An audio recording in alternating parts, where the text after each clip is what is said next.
खास कार्यक्रम शख्सियत में आपका स्वागत है। मैं हूं आपके साथ मोहम्मद कमर खान।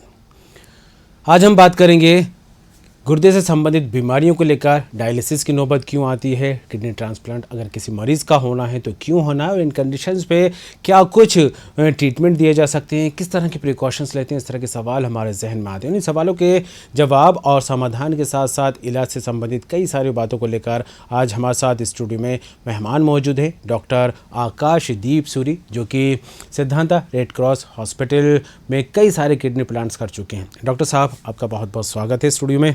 नमस्कार जी। डॉक्टर साहब, सबसे पहले यही जानना चाहेंगे, किडनी एक महत्वपूर्ण अंग है हमारे शरीर का, और इसमें कई तरह की बीमारियां आ जाती हैं। उस बीमारियों के चलते जिसका असर पूरे शरीर पर पड़ता है, तो किडनी से संबंधित बीमारियों को लेकर सबसे पहले बात की जाए तो किस तरह का देखा जा सकता है इनको?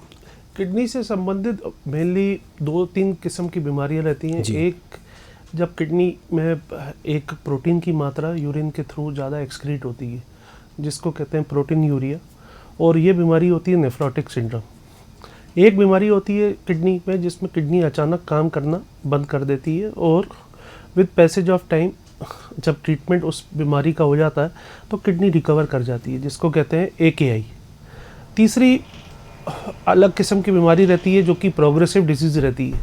ये रहती है कि किसी कारणवश, जैसे कि डायबिटीज़, ब्लड प्रेशर, या कोई कंजेनाइटल जेनेटिक बीमारियाँ, या कोलेजन वैस्कुलर डिसऑर्डर्स, या पथरी रोग, गुर्दे में जो पथरियाँ आती हैं उसकी वजह से किडनी फेल हो जाती है और धीरे धीरे प्रोग्रेस करती है। और अल्टीमेटली जब ये किडनी का फंक्शन 15 ml GFR जब लेस देन 15 होता है तो फिर डायलिसिस या ट्रांसप्लांट की स्थिति आती है। ये डिस्पाइट ट्रीटमेंट प्रोग्रेस करती है और अल्टीमेटली पेशेंट को ट्रांसप्लांट और डायलिसिस पे जीवन भर निर्भर रहना पड़ता है। इसको कहते हैं क्रॉनिक किडनी डिजीज़। बिल्कुल, डायलिसिस की बात की, किडनी ट्रांसप्लांट की आपने बात की, ये काफ़ी विस्तृत मुद्दे, इन पर जानकारी ज़रूर लूँगा आपसे, और हमारे दर्शक भी इससे कहीं ना कहीं जानकारी एकत्रित करेंगे। लेकिन इससे पहले मैं ये जानना चाहूँगा कि अपना जो डॉक्टर का सफ़र है या जो मेडिकल क्षेत्र में आपने जो कदम रखा, उसकी शुरुआत कब और कैसे हुई? मैं भोपाल का ही हूँ। मैंने 1989 में गांधी मेडिकल कॉलेज में MBBS प्रवेश किया। 1994 में MD गांधी मेडिकल कॉलेज से की।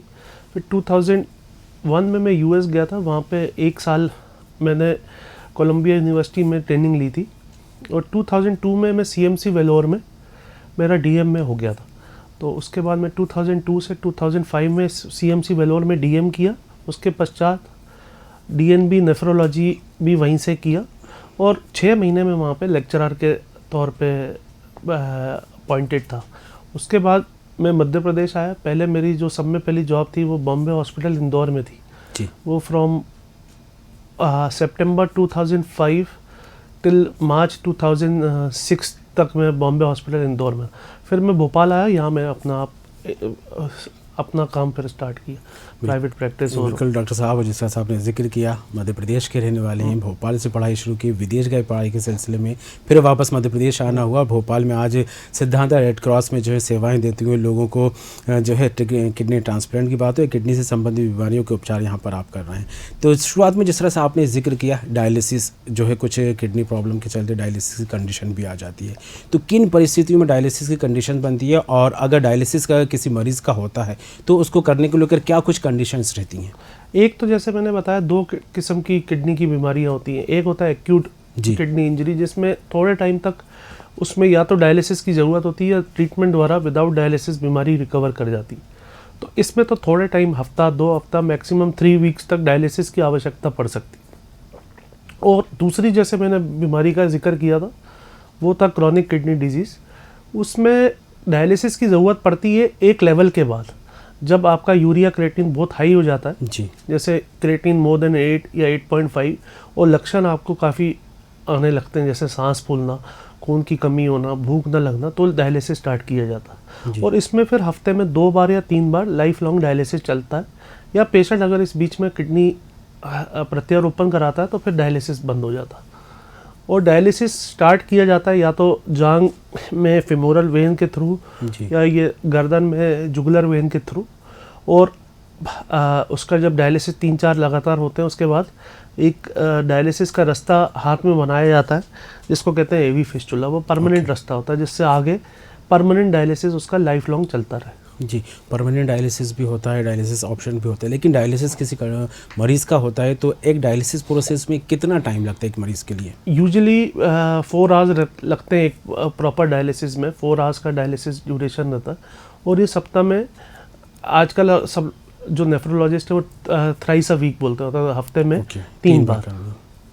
हफ्ते में 3 बार। एक दूसरे किस्म का भी डायलिसिस होता है जो घर बैठे आप कर सकते हैं, और वो पेट की जो आंत की कवरिंग होती है जिसको पेरिटोनियम बोलते हैं, उसमें कैथेटर फिट कर देते हैं और उधर से ही आप हफ्ते डेली दिन में 3 बार होता है वो, और घर बैठे कोई भी आदमी डायलिसिस कर सकता है। उसमें आधे घंटे का प्रोसेस होता है, ऐसे दिन में 3 बार प्रोसेस करना रहता है। उसको कहते हैं CAPD, chronic ambulatory peritoneal dialysis. जी, डायलिसिस को लेकर लोगों में भ्रम भी बना रहता है, और डायलिसिस किसी पेशेंट का होता है तो इस बात को लेकर उनके जहन में सवाल भी आते हैं कि डायलिसिस तो हम करा रहे हैं, लेकिन इनकी ज़िंदगी वाकई सेफ़ है कि नहीं है। तो डायलिसिस के चलते अगर देखा जाए तो कितना सुरक्षित है लाइफ के लिए?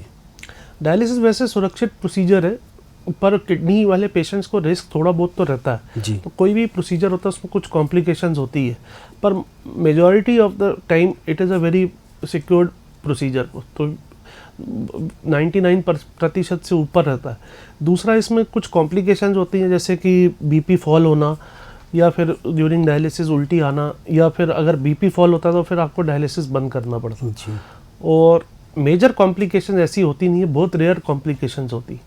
अगर पेशेंट फिट, अगर उसका BP नहीं है और बहुत ज़्यादा क्रिटिकल पेशेंट है जिसमें डायलिसिस करने में की स्थिति नहीं है, फिर उसका नहीं किया जा सकता। पर वैसे लोग चल के आते हैं और चल के वापस जाते हैं, ऐसा कोई भर्ती करने का भी सिस्टम नहीं रहता अनटिल अनलेस ड्यूरिंग डायलिसिस कुछ प्रॉब्लम हुई या पेशेंट सिक हो गया, या तब भर्ती किया जाता। लेकिन 90% या more than 95% of the time patient को भर्ती भी किया नहीं जाता। बिल्कुल डॉक्टर साहब, और किडनी का जिक्र किया, किडनी में कई तरह की बीमारियां होती हैं, खास करके पथरी एक तो देखा जाए तो आमतौर पर एक आम बीमारी है लोगों में, क्योंकि आज का जो खान पान और जो रहन सहन बदलता दिखाई दे रहा है उसका कहीं ना कहीं असर किडनी पे पड़ता है। और किडनी जिस तरह से देखा जाए पेशाब से संबंधित एक महत्वपूर्ण अंग है, ब्लड का जो है फिल्टरेशन जो है किडनी के थ्रू ही होता है। तो ऐसे में अगर किसी पेशेंट को पथरी है और वो अनदेखी करते हुए किसी अच्छे डॉक्टर से कंसल्ट ना करते हुए बाहर इधर उधर इलाज करता है, तो क्या इस कंडीशन में किसी गंभीर बीमारी को निमंत्रण दिया जा सकता है? हाँ, कोई ऐसा डिसीज सामने आ जाए जिसके चलते किडनी खराब भी हो सकती है? हाँ, अगर पथरी स्ट्रेटेजिक लोकेशन में है जी, और अगर किडनी का यूरिन का फ्लो ऑब्स्ट्रक्ट कर रहा है और पथरी का साइज़ काफ़ी बड़ा है और किडनी के ऊपर बैक प्रेशर चेंजेस डाल रहा है जिसको कहते हैं हाइड्रोनेफ्रोसिस, तो अल्टीमेटली अगर टाइमली उसको ट्रीट नहीं किया गया या उसकी टाइमली सर्जरी नहीं हुई तो फिर वो किडनी को डैमेज कर सकता है। और अगर दोनों किडनियों में है तो दोनों किडनी डैमेज हो जाएगी, और फिर वही जैसे मैंने बताया कि फिर मतलब एक बार डैमेज हो गई तो उसका फिर यही है कि आगे चल के डायलिसिस करना पड़ेगा। सर एक चीज़ और मैंने एक फ्रेंड में देखी है कि उनको पथरी की अक्सर बीमारी बनी रहती है और वो आजकल लेज़र जो ऑपरेशन होते हैं उसके थ्रू निकलवा भी लेते हैं, लेकिन थोड़े समय बाद फिर पथरी जो है उसमें डेवलप हो जाती है किडनी में, फिर उसको बार बार उनका ये प्रोसेस तकरीबन चलता ही रहता है। तो इसका क्या कुछ रीज़न हो सकता है? इसका रीज़न ये रहता है कि इसमें कुछ हार्मोनल चीज़ें रहती हैं, कुछ बायोकेमिस्ट्री में, जैसे कैल्शियम इन लोगों का हाई रहता है और इनके यूरिन में भी इंक्रीज अमाउंट ऑफ कैल्शियम निकलता है जिसको कहते हैं हाइपर कैल्सीयूरिया। तो जो वो पथरी को बनने का उसकी जो ज़मीन जो किडनी की है उसकी उपजाऊ है पथरी बनने के लिए। दूसरा, यूरिक एसिड जिनका हाई रहता है उनमें भी बार बार यूरिक एसिड की वजह से यूरिक एसिड स्टोन्स बनने की उम्मीद रहती है। कुछ जेनेटिक बीमारियां रहती हैं जिसमें ऑक्जेलेट स्टोन्स बनते हैं, तो वो अल्टीमेटली किडनीज को डैमेज करते हैं, उसमें नेफ्रोकैल्सिनोसिस होता है और किडनी डैमेज होती है। तो पथरी की बीमारी को ट्रीट किया जाता है डिपेंडिंग, और अगर बार बार हो रही है तो उसको बार बार ट्रीटमेंट की ज़रूरत पड़ सकती है, पर ट्रीटमेंट डिपेंड करता है कि किस लोकेशन में है पथरी, नंबर 1। नंबर 2, क्या उसका साइज़ है। अगर पथरी 7 mm के ऊपर है तो वो किडनी उसको निकालना ही पड़ेगा आपको, वो दवाइयों द्वारा ट्रीट नहीं होगी, क्योंकि 7 mm का पत्थर फंस जाता है यूरिनरी ट्रैक्ट में, तो वो फिर नुकसान देता है। यूरिक एसिड एक अगर किसी में बढ़ रहा है तो उसको किडनी की समस्या होना आम बात है, और ऐसे में क्या कुछ किडनी की समस्या यूरिक एसिड की वजह से आम बात नहीं है, लेकिन हाँ यूरिक एसिड की वजह से पथरी की समस्या होना, पथरी उससे क्रिएट होना ही होना है, उससे प्रॉब्लम आनी ही आनी। तो इस चीज़ से बचा जा सके तो इसके लिए क्या कुछ कदम उठाए जा सकते हैं? इसमें तो आपको रहन सहन और कुछ, जैसे कि पानी में भी कैल्शियम की मात्रा कई जगह, खासकर बोरिंग का पानी होता है तो उसमें पानी में कैल्शियम की मात्रा हाई रहती है। अब इंडिया में लोग चूना खाते हैं तो वो भी कैल्शियम होता है, तो ये सब चीज़ों को अपने को अवॉइड करना चाहिए। तीसरा कि अगर किसी का यूरिक एसिड बढ़ा तो उसको नॉन वेजिटेरियन या हाई प्रोटीन डाइट ज़्यादा अवॉइड करनी चाहिए। चौथा है कि आपको कुछ फल होते हैं जैसे स्ट्रॉबेरी, पालक, टोमेटोस, ये भी जिनमें आयरन हो, जिनमें ऑक्जेलेट, हाँ कैल्शियम और ऑक्जेलेट क्रिस्टल्स इसमें इनकी वजह से बनते हैं। और कुछ जेनेटिक बीमारी है जिसमें सब कुछ करने के बावजूद भी आप अवॉइड नहीं कर सकते, क्योंकि जेनेटिकली आप में वो सिस्टम, वो जीन अबनॉर्मेलिटी है जिसकी वजह से स्टोन्स बनते हैं। सर ये तो रही किडनी से संबंधित, पथरी से, स्टोन जिस तरह की होती हैं उससे संबंधित डायलिसिस की बात। लेकिन एक चीज़ और जो है मेडिकल काफ़ी तरक्की करता दिखाई दे रहा है और भोपाल में भी कई सारे ऑपरेशंस आपने भी किए हैं किडनी ट्रांसप्लांट के। तो किन कंडीशंस में नौबत आती है कि किडनी को चेंज ही करना है? जैसे कि एक तो जिसमें किडनी रिवर्सिबिलिटी नहीं है, क्रॉनिक किडनी डिजीज़, और वो स्टेज 5 होना चाहिए। स्टेज 5 का मतलब है कि आपका GFR जो है कि लेस देन 15 ml है, या क्रेटिनिन 8 या 9 से ऊपर है और रिवर्स नहीं हो रही कोई भी आपकी दवाई देने की वजह से, और आप डायलिसिस डिपेंडेंट हो, तो उन लोगों का किडनी ट्रांसप्लांट किया जाता है। तो सर जब किडनी ट्रांसप्लांट की नौबत आती है किसी मरीज़ को लेकर, तो किन कंडीशंस को फॉलो किया जाता है? क्योंकि कहा जाता है कि ये सेम ब्लड ग्रुप की किडनी होनी चाहिए या सेम बॉडी स्ट्रक्चर ऐसा कुछ, क्योंकि लोगों में इस तरह के सवाल अक्सर निकल कर सामने आते हैं। तो लोगों का ये भ्रम दूर करने के लिए क्या कुछ कहेंगे? क्योंकि जब किडनी ट्रांसप्लांट होता है तो लोग यही सोचते हैं कि मैच होगी नहीं होगी, तो इसके लिए किस तरह की कंडीशंस और क्या कि पॉइंट्स को फॉलो किया जाता है? हाँ, ब्लड ग्रुप की रिक्वायरमेंट रहती थी पहले, तो आजकल अक्रॉस द ब्लड ग्रुप भी हो जाता है। उसको कहते हैं ABO incompatible blood renal transplantation. तो एक तो ब्लड ग्रुप सेम होना चाहिए, उसमें ब्लड ग्रुप होना चाहिए RH फैक्टर, मतलब पॉजिटिव या नेगेटिव से मतलब नहीं रहता, ब्लड ग्रुप से रहता है। जैसे A को A या O दे सकता है, B को B या O दे सकता है, और O को O ही दे सकता है, और AB को हर कोई ब्लड ग्रुप का दे सकता है। तो हाँ, यूनिवर्सल जो रेसिपिएंट है वो AB ब्लड ग्रुप है, और यूनिवर्सल डोनर है वो O ब्लड ग्रुप है। पर ये आज पिछले अप्रॉक्सीमेटली 5 to 7 ईयर से ABO incompatible blood transplant, renal transplantation भी अब आ गया है, जिसमें जो एंटीबॉडीज़ रहती हैं वो आप रिमूव कर देते हो पहले, ट्रांसप्लांट से पहले एंटी ब्लड ग्रुप एंटीबॉडीज़ रहती हैं वो आप रिमूव करते हैं और फिर आप ट्रांसप्लांट करते हैं। तो ये थोड़ा सा हाई रिस्क ट्रांसप्लांट रहता है और थोड़ा सा इसमें अलग चीज़ रहती है, लेकिन इसको कहते हैं ABO इनकम्पेटेबल। जैसे किसी का O ब्लड ग्रुप है, उसके पास डोनर नहीं है और कुछ मिल नहीं रहा, उसके पास A ब्लड ग्रुप का डोनर है, तो फिर उनका आप इस टाइप से कर सकते हो, जो कि पहले कर नहीं सकते थे। दूसरा, अगर matching kidney is always better than unmatch kidney, कि जो फैमिली मेम्बर, जैसे कि अगर भाई बहन या मदर फादर एक दूसरे को दे रहे हैं तो उनकी किडनीज मैच होने का चांसेस ज़्यादा है। जैसे अगर सिबलिंग ट्रांसप्लांट है, मतलब भाई बहन अपने भाई या बहन को दे रहे हैं, तो उसमें 50% चांस है कि किडनी 50% मैच होगी, मतलब भाई भाई को, भाई बहन को, या हाँ मतलब इस टाइप से। और 25% चांस है कि 100% मैच होगी, और 25% चांस है कि कोई मैच नहीं होगी, क्योंकि वो जेनेटिक जो स्ट्रक्चर होता है उसको जो कैलकुलेशन होती है उस टाइप से रहती है। और अगर मदर या फादर अपने बच्चे को दे रहा है या बच्चा अपनी मदर या फादर को दे रहा है तो वो 50% मैच होगी। दूसरा जो ट्रांसप्लांट काफ़ी कॉमन रहता है वो जैसे कि वाइफ हस्बैंड को देती है, तो चूँकि उनमें कोई जेनेटिक रिलेशनशिप नहीं है तो वो मैच नहीं होती। तो पर विदाउट मैचिंग भी कुछ दवाइयाँ आती हैं जिसको वो मैचिंग इतनी ज़रूरत नहीं रहती। हाँ, लेकिन ओवरऑल अगर लॉन्ग टर्म में देखें तो मैचिंग किडनी वाला ज़्यादा, उसमें एंटी रिजेक्शन थेरेपी कम देनी पड़ती है और डोज भी मॉडिफिकेशन ज़्यादा अच्छा रहता है, उसको कुछ मेडिसिन्स कम डोज पे दे के भी निकाला जा सकता है। बिल्कुल, काफ़ी अच्छी बात है कि अगर किसी फैमिली से कोई किडनी डोनेट नहीं कर रहा, अदर पर्सन अगर कर रहा है तो मेडिसिन के थ्रू उसको कंपाइल करते हुए उस कंडीशन में लाया जा सकता है कि उसकी लाइफ को बचाया जा सके। तो जी हाँ, क्योंकि न्यूक्लियर फैमिलीज हो गई हैं तो आजकल ज़्यादातर जो हम लोगों ने देखा है कि वो वाइफ या हस्बैंड वाइफ को दे रहा है जी, या वाइफ हस्बैंड को दे रही है, और मोटे तौर पे 95% तो वाइफ ही हस्बैंड को देती है। फीमेल टू मेल ट्रांसप्लांट ज़्यादा होता है, मतलब वाइफ डोनर होती है, या माँ बाप बच्चों को दे रहे हैं तो माँ बाप में तो मैच हो जाती है, लेकिन वाइफ और हस्बैंड में मैचिंग, क्योंकि दोनों अलग अलग फैमिलीज के, मतलब जेनेटिक बैकग्राउंड सेम नहीं है, इमोशनल रिलेशनशिप। तो सर ऐसे केस अगर आते हैं तो उसमें जिस तरह से आपने जिक्र किया कि मेडिसिन के थ्रू कंट्रोल करने की कोशिश की जाती है और कहीं ना कहीं ये कुछ हद तक सफल भी होते हैं, कितने चांसेस रहते हैं इसके सफल होने के? नहीं, इसके मतलब कि किडनी ट्रांसप्लांट इर्रेस्पेक्टिव की मैचिंग है या नहीं है, मोर देन 95% सक्सेसफुल रेट्स है 1 ईयर सर्वाइवल, और 3 ईयर सर्वाइवल अप्रॉक्सीमेटली 90% है, और 5 ईयर किडनी सर्वाइवल अराउंड 80% है, जो कि काफ़ी अच्छा है। और उसमें आपको, लेकिन जैसे ये पेशेंट की डायलिसिस नहीं हो रहा, तो जैसे आपको सप्ताह में 3 बार डायलिसिस लेना पड़ता है, तो इसमें कुछ दवाइयाँ आपको लेनी पड़ती हैं जो कि आपको लाइफ लॉन्ग खानी पड़ती हैं।